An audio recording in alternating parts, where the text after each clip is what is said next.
함께 묵도하심으로 4월 19일 월요일 새벽 기도회를 시작하겠습니다.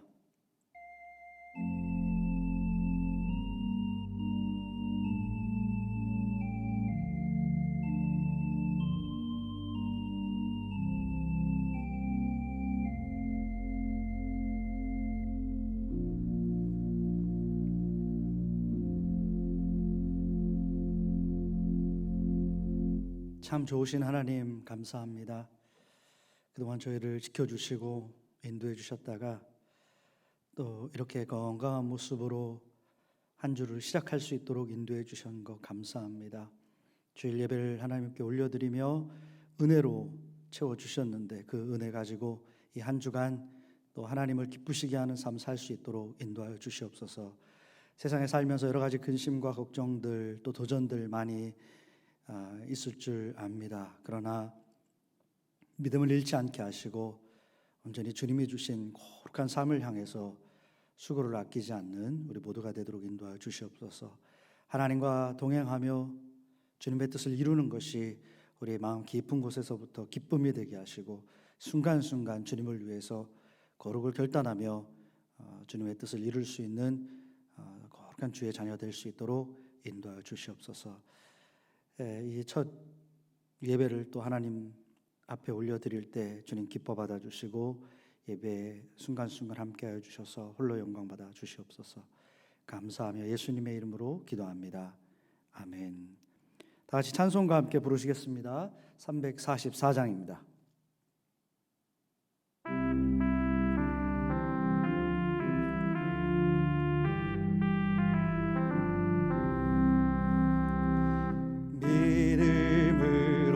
가리라 주님 가신 고난의 길 주님 말씀 붙잡고 승리하며 살아가리 주님 앞에 나아가 무릎 꿇고 간구하고 겸손하게 주님 섬겨 새 힘을 얻으리라.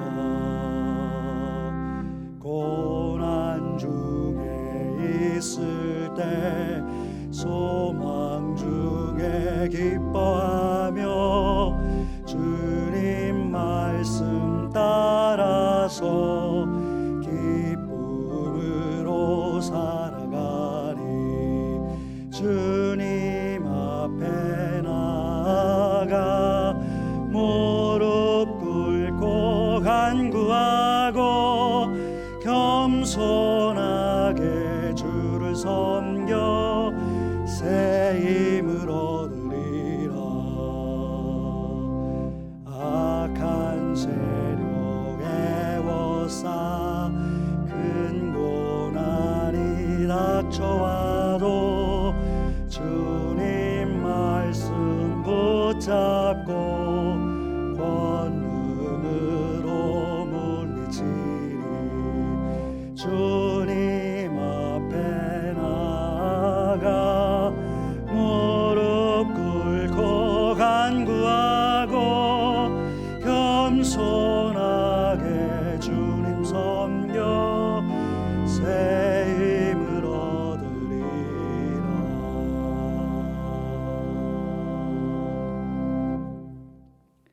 하나님의 말씀 느헤미야 7장 1절로 5절의 말씀입니다. 성벽이 건축됨에 문짝을 달고 문지기와 노래하는 자들과 레위 사람들을 세운 후에 내 아우 하나니와 영문의 관원 하나냐가 함께 예루살렘을 다스리게 하였는데 하나냐는 충성스러운 사람이요 하나님을 경외함이 무리 중에 뛰어난 자라. 내가 그들에게 이르기를 해가 높이 뜨기 전에는 예루살렘 성문을 열지 말고 아직 파수할 때 곧 문을 닫고 빗장을 지르며 또 예루살렘 주민이 각각 자기가 지키는 곳에서 파수하되 자기 집 맞은편을 지키게 하라 하였노니 그 성읍은 광대하고 그 주민은 적으며 가옥은 미처 건축하지 못하였음이니라. 내 하나님이 내 마음을 감동하사 귀족들과 민장들과 백성을 모아 그 계보대로 등록하게 하심으로 내가 처음으로 돌아온 자의 계보를 얻었는데 거기에 기록된 것을 보면. 아멘. 느헤미야 7장은 73절까지 이루어진 긴 장입니다. 그 중에 오늘 5절까지만 읽었고요. 예배 후에 다 끝까지 읽어주시면 좋을 것 같습니다. 자, 느헤미야 7장은 크게 세 내용으로 이루어져 있다. 첫 번째는 뭐냐면 성벽이 드디어 완성이 되었다. 자, 그리고 두 번째로 지도자를 세웠다. 그리고 세 번째는 뭐냐면 인구 조사를 실시했다. 이렇게 세 부분으로 나눌 수가 있습니다. 수많은 도전과 방해가 있었죠. 그래서 귀환한 이 공동체들은 많은 도전 앞에서 한 손에는 무기를 들고 부지런히 성벽을 세웠습니다. 단지 52일 만에 그렇게 성벽 공사를 마무리할 수가 있었습니다. 자, 이들이 그냥 앞을 향해서 이렇게 달려올 수 있었던, 이렇게 집중할 수 있었던 이유가 무엇입니까? 자, 귀한 공동체가 유대 땅에 돌아온 것은 그냥 그 고향 땅에서 잘 먹고 잘 살아야 되겠다라는 그런 목표가 있어서 이들이 귀환한 것이 아닙니다.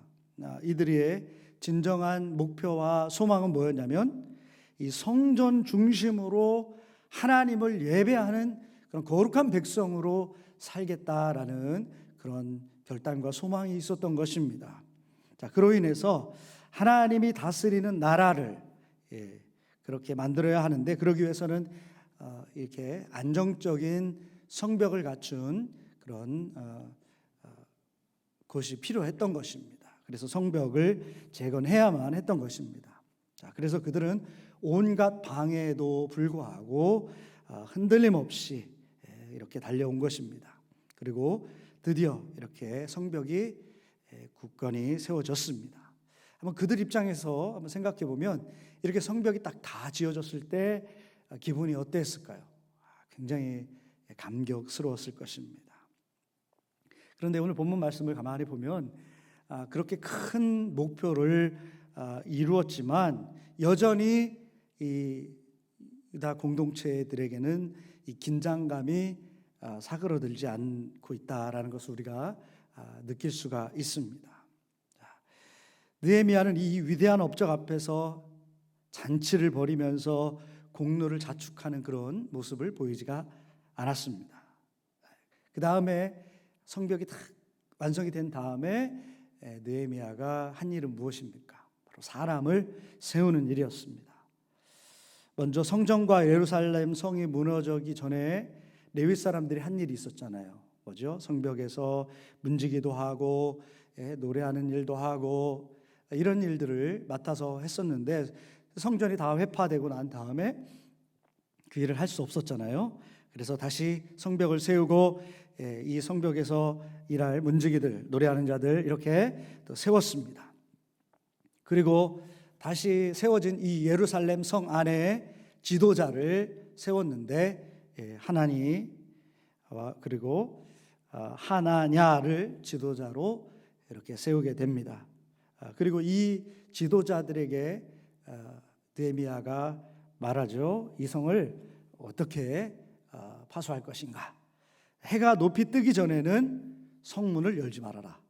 그리고 어두워지기 전에 여기 파수하기 전 할 때에 문을 닫아라. 그 세 번역으로 번역을 비교해 보니까 이렇게 말하고 있어요. 어두워지기 전에. 그러니까 여전히 밖에 환할 때에 문을 닫고 빗장을 질러라. 또 예루살렘 주민들은 각각 지정된 처소에 가서도 지키고 그리고 또 자기 집 가까이에서 지키도록 하라라고 그렇게 명령을 한 것입니다.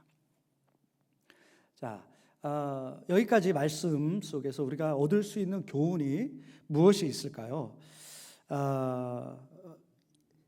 이런 깨달음을 갖게 됩니다. 이 일의 성취에 도취되지 말고 하나님 나라를 위해서 계속해서 정진해 나가야 된다라는 그런 교훈을 얻게 됩니다.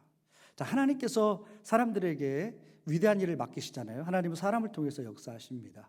그래서 사람들에게 하나님의 위대한 일을 맡겼을 때에 사람들은 그 일을 성취해 가기 위해서 목표를 세우게 됩니다. 그리고 그 목표를 이루기 위해서 최선을 다하게 되는 것이죠. 그런데 자칫 잘못하면 그 일에, 하나님의 뜻보다는 그 일에 있잖아요. 하나님의 뜻이라는 미명하에 이 일에 매몰될 수가 있습니다. 그리고 그 일을 이루는 것이 목표가 돼버리는 겁니다. 궁극적인 목표가 아니라 잃어버리고, 그리고 그 과정 속에 있는 목표에 함몰되는 그런 어리석음을 행할 수가 있는 것이죠. 예를 들면 하나님께서 이스라엘 백성들에게 하나님과의 그 언약된 백성으로 살아가기 위해서 율법을 주셨습니다. 그렇죠? 그러면서 율법을 지키는 일에 최선을 다하라. 그러니까 율법을 지키는 것은 훌륭한 일입니다. 근데 왜 율법을 지켜야 되나요? 그 율법을 통해서 내가 하나님의 백성이구나, 하나님의 뜻대로, 하나님의 뜻에 바로 삶을 드려라 라는 뜻 아니겠습니까? 그렇죠? 그래서 율법을 지키는 것이 중요합니다. 주님께서도 이렇게 말씀하셨어요. 하나님의 율법을 지키는 자가 복되도다. 그리고 주님 스스로가 나의 계명을 지키는 자가 그저 나를 사랑하는 자다, 이렇게 말씀하셨습니다. 그리고 예수님도 하나님의 율법을 지킬 것에 대해서 명령하셨습니다. 그런데 그렇게 훌륭한 것을 사람들이 어떻게 했냐면 일로 바꿔버렸습니다. 그래서 나중에는 율법을 그냥 맹목적으로 지키느냐 안 지키느냐, 이것이 그들의 정죄의 기준이 되어버렸습니다. 그래서 이 율법을 지키는 것이 그들의 일로 만들어버려서 그 하느냐 안 하느냐로 결정돼 버리고, 결국은 어떤 식으로 돼버리냐면 회칠한 무덤처럼 그렇게 외식하는 자들로 변질되고 말았던 것입니다. 자, 귀한 공동체는 이 진정한 목표가 있었습니다. 분명히 그것을 했습니다. 그것은 성벽을 쌓는 일, 그것을 위해 쉬지 않고 달려왔지만 그것이 최종 목표가 아니었던 것입니다. 만약에 그것이 최종 목표였다면 그들은 지금 어때요? 너무 힘들게 일해왔잖아요. 쉬어야죠. 먹고 즐겨야죠. 그게 아니었습니다. 자, 그들은 거룩하게 예배하는 백성으로 세워지는 것, 하나님이 통치하시는 것, 그 목표를 향해서 흔들림 없이 나아가고 있는 것입니다. 자, 이것을 우리 교회 공동체로 한번 적용해 보면 하나님께서 우리에게 교회라는 이 거룩한 공동체를 주셨습니다. 자, 교회는 예배를 드리는 어떤 형식을 하는 그런 공동체로 그것을 위해서 세워졌다라는 것에 머물러 있지 않습니다. 모이는 것, 프로그램 하는 것, 어떤 업적을 남기는 것, 그것이 우리의 목표가 되는 것이 아닙니다. 교회 공동체는. 그죠? 교회의 목표는 뭐겠어요? 하나님의 통치가 이루어질 수 있도록 우리를 주님께 드리면서 계속해서 주님과 동행하는 것입니다.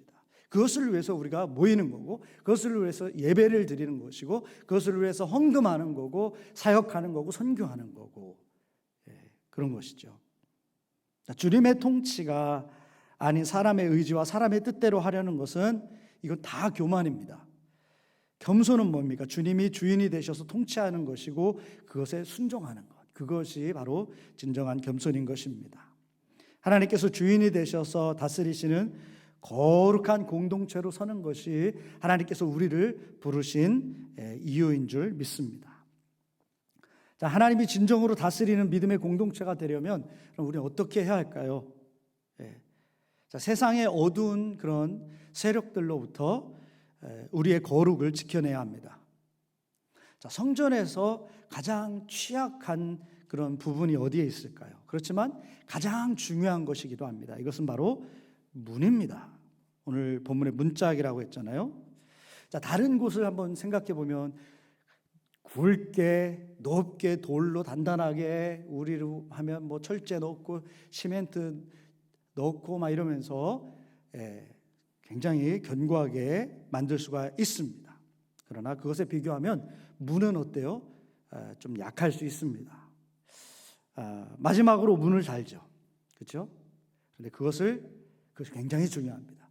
그 문을 단단히 지켜내야 합니다. 아무리 크고 두껍고 난공불락의 성일지라도 문이 열려 있으면 어떻게 됩니까? 순식간에 그 성은 정복될 수가 있는 것입니다.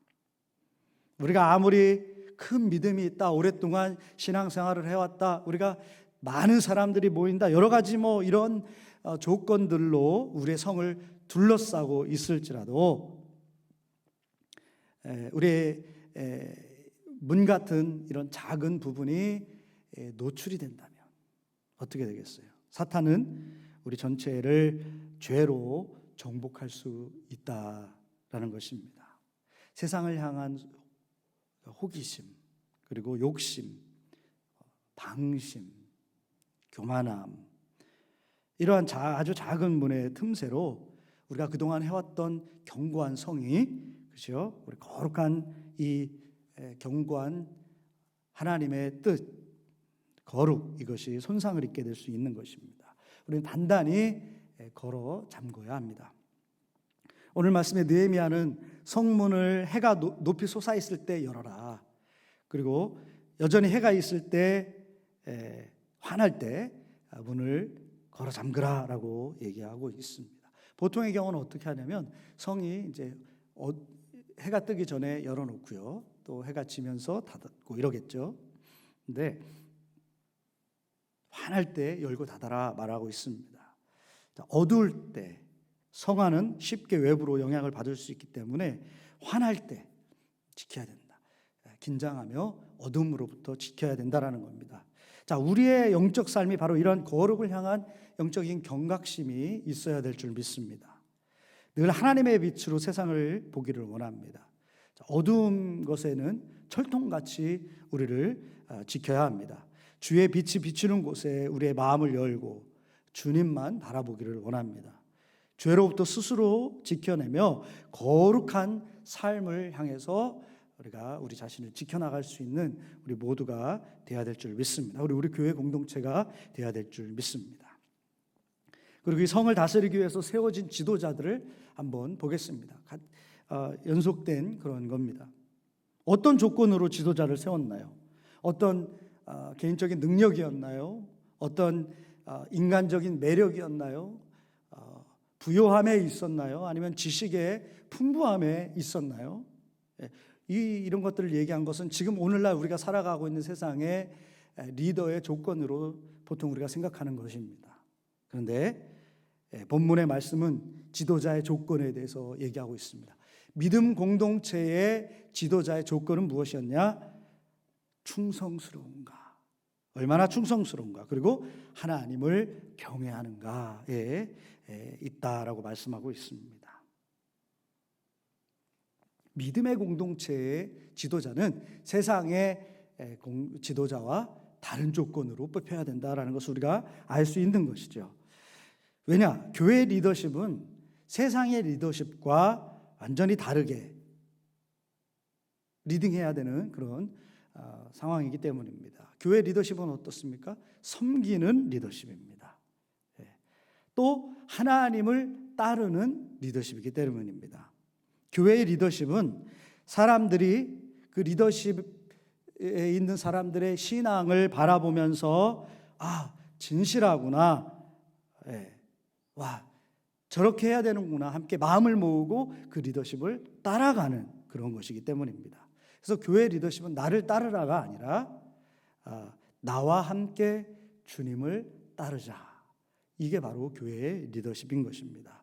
그렇기 때문에 교회의 리더십, 이 믿음의 공동체의 리더십은 바로 하나님 앞에 충성스럽고 하나님을 경외하는 그런 리더십이 돼야 되겠죠.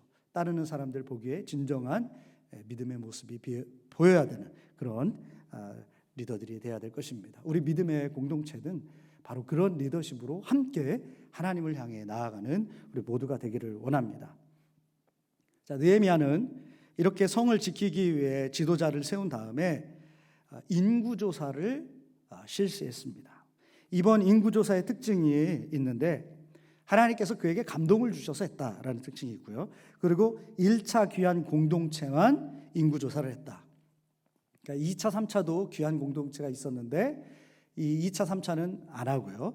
1차 공동체만 했습니다. 자, 이유가 있습니다. 왜냐하면 2차, 3차 공동체 사람들은 1차에 비해서 인원도 적었을 뿐더러 이미 자료가 충분히 있었다라고 우리가 보여집니다. 근데 1차 교양 공동체 같은 경우는 이미 정착해서 산 지 오래됐잖아요. 그리고 여러 지역에 흩어져서 살고 있기 때문에 파악이 잘 안 됐던 것으로 보입니다. 그래서 그들에 대한 더 정확한 정보가 필요했습니다. 자, 왜 정확한 그들의 인포메이션이 필요했는가? 자, 성벽은 잘 지어놨어요. 그런데 문제가 있습니다. 예루살렘이 하나님이 통치하시는 하나님의 나라, 하나님을 예배하는 그런 거룩한 하나님의 나라로 세워야 하는데 거기에 사람들이 없는 겁니다. 사람들이 많지 않아요. 그래서 그 인구가 많아야 그런 역할들을 잘 할 수 있잖아요. 그래서 사람들을 유치하려고 하는 겁니다. 그리고 유다 귀한 공동체들이 여러 지역에 흩어져서 살고 있는데 그 성벽이 없는, 그러니까 외부로부터 적으로부터 노출되어서 살아갈 수밖에 없는 그런 사람들을 안전하게 예루살렘 성으로 데리고 올 수 있는 그런 기회를 삼고자 인구 조사를 했던 것으로 보여집니다.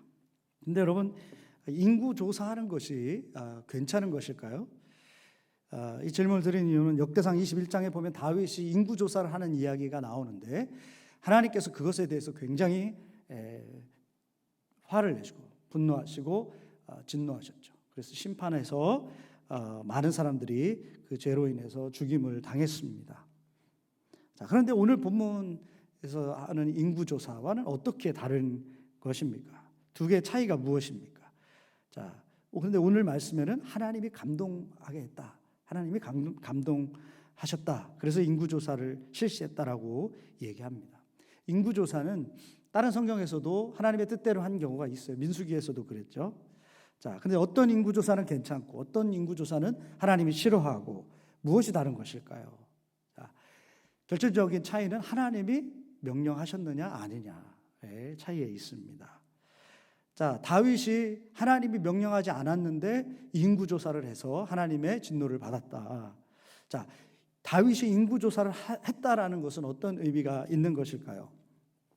다윗이 자신의 왕국, 자신의 왕권의 군사력을 측정해 보고 싶은 거예요. 얼마나 강한지 그것을 알고 싶었습니다. 그런데 그것은 교만에서 나온 것입니다. 다윗의 특징이 뭡니까? 다윗은 항상 하나님을 신뢰하는 사람이었습니다. 그리고 하나님 뜻대로 하려고 노력했고 그래서 하나님의 마음에 합한 자다라고 그렇게 평가를 받았습니다. 그런데 어느 순간 교만해졌어요. 왕이 되고 보니까 마치 당연한 것처럼 다 자기 나라인 것처럼 그래서 자신의 힘을 계산하고 만들어 보려는 그런 교만함이 자리 잡고 있었던 것입니다. 그런데 이번 인구조사는 느헤미야의 인구조사는 하나님의 거룩한 일에 사람들을 초대하기 위해서 인구조사를 한 것입니다. 그러니까 의도가 처음부터 완전히 다른 것이죠. 항상 좋은 의도, 하나님이 기뻐하시는 행사는 늘 하나님이 명하시는가? 거기에 달려 있습니다. 우리도 주님의 이름으로 참 많은 일들을 합니다. 그런데 자칫하면 하나님이 명하셨는가? 그걸 상관없이 할 수 있습니다. 그러면 다윗의 인구조사처럼 그렇게 되어버리고 마는 것이죠. 언제나 주님이 원하시는 일에 우리가 열심을 내야 하는 것입니다. 그때 하나님의 통치를 위해서 모든 사역이 집중되는 그런 일이 될 것입니다. 하나님께서 우리를 거룩한 일에 부르셨습니다. 늘 하나님이 통치하시는 공동체, 하나님께서 기뻐하시고 복 주시는 그런 믿음의 공동체, 거룩을 잃지 않고 거룩을 꼭 지켜나가는 공동체, 하나님께서 원하시는 일에 기쁘게 순종하는 그런 믿음의 공동체가 되어서 이 땅에 하나님의 나라가 이루어지는데 크게 쓰임받는 저와 여러분 그리고 우리 믿음의 공동체 뉴저지 연합교회가 되기를 간절히 예수님의 이름으로 축원합니다. 아멘. 우리 함께 말씀을 기억하면서 묵상의 시간을 갖도록 하겠습니다.